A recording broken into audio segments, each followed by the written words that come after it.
This is the generation which I feel really understood what made Nintendo tick. The IP is what mattered most, and the ideas behind each of those series is what made the GameCube so unique. During this generation, Nintendo wasn't really focused on new gimmicks, not that those are inherently bad, but back then Nintendo wasn't worried about standing out in terms of wacky innovative ideas, rather, they were simply pushing for new ways to make their already great games more fun. With the GameCube, Nintendo was laser focused on its core audience, and going into the early 2000s, Nintendo already knew what their audience wanted with the N64. They wanted what Nintendo is best known for and still known for today, their IP, just now with more powerful hardware. The GameCube didn't try to reinvent the wheel. Instead, it doubled down on tight gameplay and in-game mechanics. A lot of these games we play today are largely thanks to the inception on the GameCube. Like Melee, a massive upgrade from the original Smash Bros., arguably Melee's formula is what Mr. Sakurai and his team used to bungee off for all the future Smash games. Metroid Prime was, in my opinion, the true starting point for how many of us see Metroid today.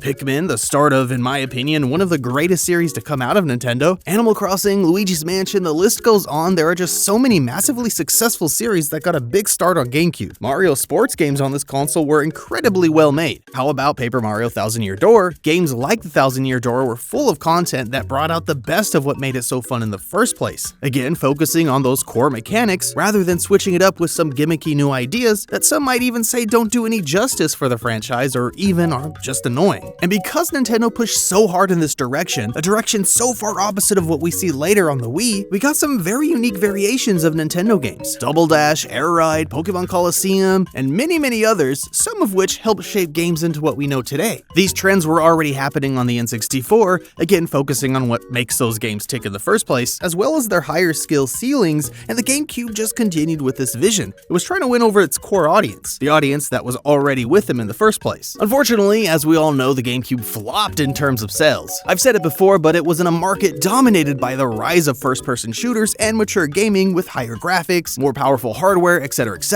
so naturally, Nintendo felt the need to switch things up with the Wii. Nintendo flipped the script completely. They went broad, chasing the casual crowd with motion controls and family-friendly games. And it worked because it was so new, people had to try it. But the trade-off was clear. A lot of longtime fans felt left behind. The Wii U tried to bring them back. We got really innovative titles like Splatoon, but it felt like the message was muddled. The hardware was underwhelming and even clunky at times, and it felt like the developers weren't even sure who the console was even aiming for. That familiarity and connection on the GameCube was completely lost here. But rising from the ashes, as we know, the Switch took elements from all the consoles before it, pulling in casual players while also making a major effort to win back their core audience. Nintendo is finding its balance, and we see it with games like Metroid Dread, Bayonetta, Bowser's Fury even, Pikmin 4, and many others. They've even started partnering more with third-party developers, and I think they are finding this balance going into the Switch too. Many of those classics have been revitalized or are planning to be revitalized, and it almost feels like Nintendo is saying, hey, we haven't forgotten about you. It's not about nostalgia. Nintendo's been realigning themselves in this kind of way for the past 7 years, and in my opinion, I feel like it's one of the main reasons why the Switch has been so successful. So let me know in the comments, what's your favorite GameCube game, and what game do you hope to see make a comeback? If you like these kinds of videos, it would mean the world to me if you could subscribe and hit that notification. I'll be reading and responding to your comments. Until next time,